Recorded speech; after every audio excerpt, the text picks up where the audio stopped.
राधे राधे। आशा करती हूँ कि आप सभी लोग खुश होंगे, स्वस्थ होंगे, मस्त होंगे। आज मैं आप लोगों को माँ अन्नपूर्णा की कथा सुनाने जा रही हूँ। अन्नपूर्णा देवी हिंदू धर्म में मान्य देवी देवताओं में विशेष रूप से पूजनीय हैं। इन्हें माँ जगदम्बा का ही रूप माना गया है, जिनसे संपूर्ण विश्व का संचालन होता है। इन्हीं जगदम्बा के अन्नपूर्णा स्वरूप से संसार का भरण पोषण होता है। अन्नपूर्णा का शाब्दिक अर्थ है धान्य, अन्न की अधिष्ठात्री। सनातन धर्म की मान्यता है कि प्राणियों को भोजन माँ अन्नपूर्णा की कृपा से ही प्राप्त होता है। भगवान शिव की अर्धांगिनी कलयुग में माता अन्नपूर्णा की पूरी काशी है, किंतु संपूर्ण जगत उनके नियंत्रण में है। बाबा विश्वनाथ की नगरी काशी के अन्नपूर्णा जी के आधिपत्य में जाने की कथा बड़ी ही रोचक है। भगवान शंकर जब माता पार्वती के संग विवाह करने के पश्चात उनके पिता के क्षेत्र हिमालय के अंतर्गत कैलाश पर रहने लगे, तब माता पार्वती ने अपने मायके में निवास करने की बजाय अपने पति की नगरी काशी में रहने की इच्छा व्यक्त की। महादेव उन्हें अपने साथ लेकर अपने सनातन गृह अविविमुक्त क्षेत्र काशी आ गए। काशी उस समय केवल एक महाशमशान नगरी थी। माता पार्वती को सामान्य गृहस्थ स्त्री के समान ही अपने घर का मात्र शमशान होना नहीं भाया। इस पर व्यवस्था यह बनी कि सत्य, त्रेता और द्वापर इन 3 युगों में काशी शमशान रहे और कलयुग में यह अन्नपूर्णा की पूरी होकर के बसे। इसी कारण वर्तमान समय में अन्नपूर्णा का मंदिर काशी का प्रथम देवी पीठ हुआ। स्कंद पुराण के अनुसार काशी खंड में लिखा गया है कि भगवान विश्वेश्वर गृहस्थ हैं और भवानी उनकी गृहस्थी चलाती हैं, अतः काशीवासियों के योगक्षेम का भार इन्हीं पर है। ब्रह्मवैवर्त पुराण के काशी रहस्य के अनुसार भवानी ही अन्नपूर्णा है, परंतु जनमानस आज भी अन्नपूर्णा को ही भवानी मानता है। श्रद्धालुओं की, भक्तों की ऐसी धारणा है कि माँ अन्नपूर्णा की नगरी काशी में कोई भी भूखा नहीं सोता है। एक बड़ी ही रोचक कथा है कि भगवान शिव स्वयं माता अन्नपूर्णा से भिक्षा मांगने गए थे। पौराणिक हिंदू ग्रंथों के अनुसार प्राचीन समय में किसी कारणवश यह धरती, पृथ्वी लोक बंजर हो गई, जिस वजह से धान्य और अन्न उत्पन्न नहीं हो सका।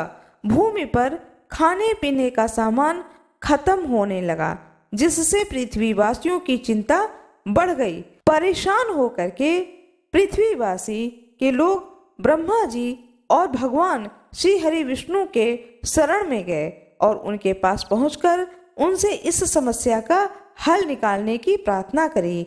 इस पर ब्रह्मा जी और श्री हरि विष्णु भगवान ने पृथ्वीवासियों की चिंता को जा करके भगवान शिव को बताया। पूरी बात सुनने के बाद भगवान शिव ने पृथ्वी लोक पर जा करके गहराई से निरीक्षण किया। इसके बाद पृथ्वीवासियों की चिंता दूर करने के लिए भगवान शिव ने एक भिखारी का रूप धारण किया और माता पार्वती ने माता अन्नपूर्णा का रूप धारण किया। माता अन्नपूर्णा से भिक्षा मांग करके भगवान शिव ने धरती पर रहने वाले सभी लोगों में ये अन्न बांट दिया। इससे धरती वासियों की अन्न की समस्या का अंत हो गया। अन्नपूर्णा माता की उपासना से सारे पाप नष्ट हो जाते हैं। ये अपने भक्त की सभी विपत्तियों से रक्षा करती हैं। इनके प्रसन्न हो जाने पर अनेक जन्मों से चली आ रही दरिद्रता का भी निवारण हो जाता है। ये माता अन्नपूर्णा अपने भक्तों को सांसारिक सुख प्रदान करने के साथ ही मोक्ष भी प्रदान करती हैं। तभी तो ऋषि मुनि भी माता की स्तुति करते हुए कहते हैं, शोषणी सर्व पाप मोचनी सकलाम पदाम दारिद्र्य दम नित्य सुखम मोक्षम प्रदायिनी। काशी की पारंपरिक नव गौरी यात्रा में 8वीं भवानी गौरी तथा नव दुर्गा यात्रा में अष्टम महागौरी का दर्शन पूजन अन्नपूर्णा मंदिर में ही होता है। अष्ट सिद्धियों की स्वामिनी अन्नपूर्णा की चैत्र तथा आश्विन के नवरात्र के अष्टमी के दिन 108 परिक्रमा करने से अनंत पुण्य फल प्राप्त होता है। सामान्य दिनों में अन्नपूर्णा माता की 8 परिक्रमा करनी चाहिए। प्रत्येक मास के शुक्ल पक्ष की अष्टमी के दिन अन्नपूर्णा देवी की निमित्त व्रत रखते हुए उनकी उपासना करने से घर में कभी भी धन धान्य की कमी नहीं होती है। भविष्य पुराण में मार्गशीर्ष मास के अन्नपूर्णा व्रत की कथा का विस्तार से वर्णन मिलता है। अन्नपूर्णा देवी का रंग जवा पुष्प के समान है। इनके 3 नेत्र हैं। मस्तक पर अर्धचंद्र सुशोभित हैं। भगवती अन्नपूर्णा अनुपम लावण्य से युक्त नव युवती के सदृश हैं। बंदूक के फूल के मध्य दिव्य आभूषणों से विभूषित होकर के ये प्रसन्न मुद्रा में स्वर्ण सिंहासन पर विराजमान है। देवी के बाएं हाथ में अन्न से पूर्ण माणिक्य रत्न से जड़ा पात्र तथा दाहिने हाथ में रत्नों से निर्मित कलछुल है। अन्नपूर्णा माता अन्नदान में सदा तल्लीन रहती हैं। देवी भागवत में राजा बृहद्रथ की कथा से अन्नपूर्णा माता और उनकी पूरी काशी की महिमा उजागर होती है। भगवती अन्नपूर्णा पृथ्वी पर साक्षात कल्पलता हैं, क्योंकि ये अपने भक्तों को मनोवांछित फल प्रदान करती हैं।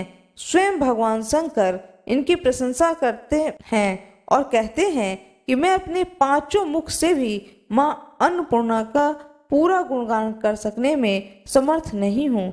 यद्यपि बाबा विश्वनाथ काशी में शरीर त्यागने वालों को तारक मंत्र दे करके मुक्ति प्रदान करते हैं, तथापि भगवान शंकर की याचना में माँ अन्नपूर्णा से ही की जाती है। गृहस्थ व्यक्ति धन धान्य जो चाहता है वह तथा जो योगी ज्ञान और वैराग्य चाहते हैं वे भी माँ अन्नपूर्णा से ही भिक्षा स्वरूप मांगते हैं। अन्नपूर्णे सदा पूर्णे शंकर प्राण बल्लभे ज्ञान वैराग्य सिद्ध्यर्थम भिक्षाम देहि च पार्वती। मंत्र महोदधि तंत्र सार पुनश्चरण यार्व आदि ग्रंथों में अन्नपूर्णा देवी के अनेक मंत्रों का उल्लेख तथा उनकी साधना विधि का वर्णन मिलता है। मंत्र शास्त्र के सुप्रसिद्ध ग्रंथ शारदा तिलक में अन्नपूर्णा के 17 अक्षर वाले निम्न मंत्र का विधान वर्णित है। ह्रीं नमः मंत्र इस प्रकार से है। ह्रीं नमः भगवती महेश्वरी अन्नपूर्णे स्वाहा। मंत्र को सिद्ध करने के लिए इसका 16,000 बार जाप करके उपसंख्या का दशांश से घी से युक्त अन्न के द्वारा होम करना चाहिए। जब से पूर्व यह ध्यान करना होता है। सिद्ध करने के बहुत सारे नियम हैं। यह तो मैंने बहुत ही छोटा सा एक नियम आपको बताया है, तो इसके साथ में और भी बहुत सारे नियम हैं। अब मैं आप लोगों को कथा सुनाने जा रही हूँ, माता अन्नपूर्णा की व्रत कथा। काशी निवासी धनंजय की पत्नी का नाम सुलक्षणा था। उसे अन्य सब सुख प्राप्त थे, केवल निर्धनता ही उसके दुख का कारण थी। यह दुख उसे हर समय सताता था। एक दिन सुलक्षणा पति से बोली, हे स्वामी, कुछ उद्यम करो तो काम चले। इस प्रकार कब तक काम चलेगा? सुलक्षणा की बात धनंजय के मन में बैठ गया। उसी दिन से वह विश्वनाथ भगवान शंकर को प्रसन्न करने के लिए बैठ गया और कहने लगा कि हे देवाधिदेव विश्वेश्वर, मुझे पूजा पाठ तो नहीं आता है, केवल तुम्हारे भरोसे बैठा हूँ। इतनी विनती करके वह 2-3 दिन भूखा प्यासा बैठा रहा। यह देख करके भगवान शंकर ने उसके कान में अन्नपूर्णा अन्नपूर्णा अन्नपूर्णा इस प्रकार 3 बार कहा। यह कौन है, क्या कह गया? इसी सोच में धनंजय पड़ गया कि मंदिर से आते ब्राह्मणों को देखकर पूछने लगा कि पंडित जी, अन्नपूर्णा कौन है? ब्राह्मणों ने कहा कि तू अन्न छोड़ बैठा है, सो तुझे अन्न की ही बात सूझती है। जा घर जा और जा करके अन्न ग्रहण कर। धनंजय घर गया, स्त्री से सारी बात कही। वह बोली, नाथ चिंता मत करो, स्वयं शंकर भगवान ने यह मंत्र दिया है, वे स्वयं ही खुलासा करेंगे और फिर जाकर उनकी आराधना करो। धनंजय फिर जैसा का तैसा पूजा में बैठ गया। रात्रि में भगवान शंकर ने आज्ञा दी और कहा कि तू पूर्व दिशा में चला जा, यह अन्नपूर्णा का नाम जपता जा और रास्ते में फल खाता, झरनों का पानी पीता जाता। इस प्रकार कितने ही दिनों तक चलता गया। वहां उसे चांदी सी चमकती बन की शोभा दिखाई दी। चांदी सी चमकती बन की शोभा दिखाई दी। सुंदर सरोवर देखने में यह उसके किनारे कितनी ही अप्सराएं झुंड बना करके बैठी थीं। एक कथा कहती थी और सब माँ अन्नपूर्णा की जय हो, इस प्रकार से बार बार कहती थीं। यह अगहन मास की उजेली रात्रि थी और आज से ही व्रत का आरंभ था। जिस शब्द की खोज करने वह निकला था वह उसे वहां सुनने को मिल गया। धनंजय ने उनसे जाकर पूछा, हे देवियों, आप यह क्या करती हो? उन सब ने कहा कि हम सब माँ अन्नपूर्णा का व्रत करते हैं। व्रत करने से पूजा का क्या होता है? यह किसी ने किया भी है क्या? इसे कब किया जाए? यह कैसा व्रत है और इसकी क्या विधि है? मुझसे भी कहो। वे कहने लगी कि इस व्रत को सब कोई कर सकते हैं। 21 दिन के लिए 21 गांठ का सूत लेना चाहिए। 21 दिन न बन सके तो एक दिन उपवास करें। यह भी न बन पाए तो केवल कथा सुन करके प्रसाद लें। निराहार रह करके कथा कहें। कथा सुनने वाले कोई न मिले तो पीपल के पत्तों को रखकर सुपारी या धृत कुमारी गुआर पाठ वृक्ष को सामने कर दीपक को साक्षी कर सूर्य भगवान, गाय, तुलसी या महादेव को बिना कथा सुनाए मुख में दाना न डालें। यदि कोई भी कथा सुनने वाला न हो तो पीपल के पत्ते के ऊपर सुपारी रख दें और कथा को पढ़ना शुरू करें। दीपक जलाएं। कथा को या तो सूर्य भगवान को सुना दें या गाय को सुना दें या तुलसी माता को सुना दें या भगवान शंकर को सुना दें। जब इनमें से किसी को यह कथा सुना दें उसके बाद ही अपने मुख में चाय है, पानी है, कुछ भी डालें। यदि भूल से कुछ पड़ जाए तो एक दिन फिर उपवास करें। व्रत के दिन क्रोध ना करें, झूठ ना बोलें। धनंजय बोला, इस व्रत के करने से क्या होता है? वे कहने लगी, इसके करने से अंधों को नेत्र मिलते हैं, लूलों को हाथ मिलते हैं, निर्धन के घर धन आता है, बाजिन को संतान मिलते हैं, मूर्ख को विद्या आता है। जो जिस कामना से व्रत करता है माँ उसकी सारी इच्छाएं पूर्ण करती हैं। धनंजय कहने लगा, बहनों, मेरे भी धन नहीं है, विद्या नहीं है, कुछ भी तो नहीं है। मैं तो दुखिया ब्राह्मण हूँ। मुझे इस व्रत का सूत दोगे? हाँ भाई, तेरा कल्याण हो। लो, तुम्हें दूंगी। इस व्रत का मंगल सूत्र लो। धनंजय ने व्रत किया। व्रत पूरा हुआ। तभी सरोवर में से 21 खंड की सुवर्ण सीढ़ी हीरा मोती जड़ी हुई प्रकट हुई। धनंजय जय अन्नपूर्णा कहता जाता था। इस प्रकार कितनी ही सीढ़ियां उतर गया तो क्या देखता है कि करोड़ों सूर्य भगवान के प्रकाश से प्रकाशमान अन्नपूर्णा माता का मंदिर है। उनके सामने सुवर्ण सिंहासन पर माता अन्नपूर्णा विराजमान है। सामने भिक्षा हेतु स्वयं भगवान शंकर खड़े हैं। देवांगनाएं चवण डुलाती हैं।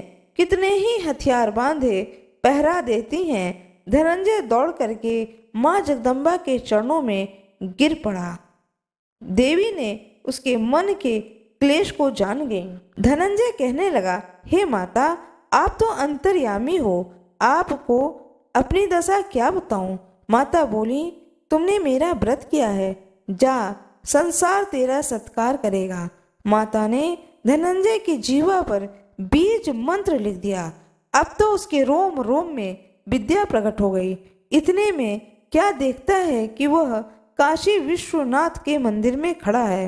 माँ का वरदान लेकर के धनंजय घर आया। सुलक्षणा से सारी बात कही। माँ अन्नपूर्णा की कृपा से उसके घर में संपत्ति उमड़ने लगी। छोटा सा घर बहुत गिना जाने लगा। जैसे शहद के छत्ते में मक्खियां जमा होती हैं, उसी प्रकार अनेक सगे संबंधी आकर उसकी बड़ाई करने लगे। कहने लगे, इतना धन, इतना बड़ा घर, सुंदर संतान तो नहीं, इस कमाई का भोग कौन करेगा? सुलक्षणा से संतान नहीं है, इसे तुम दूसरा विवाह करो। अनिच्छा होते हुए भी धनंजय को दूसरा विवाह करना पड़ा। सती सुलक्षणा को सौत का दुख उठाना पड़ा। इस प्रकार दिन बीतते गए। फिर अगहन मास आया। नए बंधन से बंधे पति से सुलक्षणा ने कहलाया कि हम व्रत के प्रभाव से सुखी हुए हैं, इस कारण यह व्रत को छोड़ना नहीं चाहिए। यह माता जी के प्रताप है, सो हम इतने संपन्न और सुखी हैं। सुलक्षणा की बात को सुन करके धनंजय उसके यहाँ आया और व्रत में बैठ गया। नई बहू को इस व्रत की खबर नहीं थी। वह धनंजय के आने की राह देख रही थी। दिन बीतते गए। व्रत पूर्ण होने में 3 दिवस बाकी थे कि नई बहू को खबर पड़ी। उसके मन में ईर्ष्या की ज्वाला दहक रही थी। सुलक्षणा के घर वह आ पहुंची और उसने वहां भगदड़ मचा दी। वह धनंजय को अपने साथ ले आई। नए घर में धनंजय को थोड़ी देर के लिए निद्रा ने आ दबाया। इसी समय नई बहू ने उसका व्रत का सूत तोड़कर आग में फेंक दिया। अब तो माताजी का कोप जाग गया। घर में अकस्मात आग लग गई। सब कुछ जलकर खाक हो गया। सुलक्षणा जान गई। पति को फिर अपने घर ले आई। नई बहू रूठकर पिता के घर जा बैठी। पति को परमेश्वर मानने वाली सुलक्षणा बोली, हे नाथ, घबराना नहीं है। माता जी की कृपा अलौकिक है। पुत्र कुपुत्र हो जाता है, पर माता कभी भी कुमाता नहीं होती है। अब आप श्रद्धा और भक्ति से आराधना को शुरू करें, वे जरूर हमारा कल्याण करेंगी। धनंजय फिर माता की आराधना करने लगा। फिर वही सरोवर में सीढ़ी प्रकट हुई। उसमें माँ अन्नपूर्णा कहकर वह उतरा। वहां जा माताजी के चरणों में रुदन करने लगा। माता प्रसन्न होकर बोली, यह मेरी स्वर्ण की मूर्ति ले, इसकी पूजा करना, तू फिर सुखी हो जाएगा। जा, तुझे मेरा आशीर्वाद है। तेरी स्त्री सुलक्षणा ने मेरे श्रद्धा से व्रत किया है, उसे मैंने पुत्र दिया है। धनंजय ने आंखें खोली तो खुद को काशी विश्वनाथ के मंदिर में खड़ा पाया। वहां से फिर उसी प्रकार घर को गया। इधर सुलक्षणा के दिन चढ़े और महीना पूरे होते ही पुत्र को उसने जन्म दिया। गांव में आश्चर्य की लहर दौड़ गई। मानता आने लगा। इस प्रकार उसी गांव के निसंतान सेठ के पुत्र होने पर उसने माता अन्नपूर्णा के मंदिर का बनवाने का सोचा। उसने माताजी की धूमधाम से पधारो यज्ञ किया और धनंजय को मंदिर के आचार्य का पद दे दिया। जीविका के लिए मंदिर की दक्षिणा और रहने के लिए बड़ा सुंदर सा भवन दिया। धनंजय स्त्री पुत्र सहित वहां रहने लगा। माताजी के चढ़ावे में भरपूर आमदनी होने लगी। उधर नई बहू के पिता के घर डाका पड़ा। सब कुछ लुट गया। वे भीख मांगकर पेट भरने लगे। सुलक्षणा ने यह सुना तो उन्हें बुला भेजा, अलग घर में रख दिया और उनके अन्न और वस्त्र का प्रबंध किया। धनंजय, सुलक्षणा और उसके पुत्र माताजी की कृपा से आनंद से रहने लगे। माताजी ने जैसे धनंजय के घर के भंडार भरे, वैसे ही कथा पढ़ने वाले के, कथा सुनाने वाले के और कथा सुनने वाले के घर के अन्न जन धन से भंडार भरे। माता अन्नपूर्णा की जय हो। माता अन्नपूर्णा की जय हो। माता अन्नपूर्णा की जय हो। भगवान शंकर की जय हो। ब्रह्मा जी की जय हो। विष्णु भगवान की जय हो। सभी भक्तों की जय हो। प्रेम पूर्वक बोले, माता अन्नपूर्णा की जय हो। आशा करती हूँ कि आप लोगों को यह कथा अच्छी लगी होगी। आप लोगों को यह कथा अच्छी लगी हो तो कृपया वीडियो को लाइक जरूर करिएगा, चैनल को सब्सक्राइब करिएगा, बेल आइकन अवश्य ही दबा दीजिएगा। आप सभी लोगों का बहुत बहुत धन्यवाद।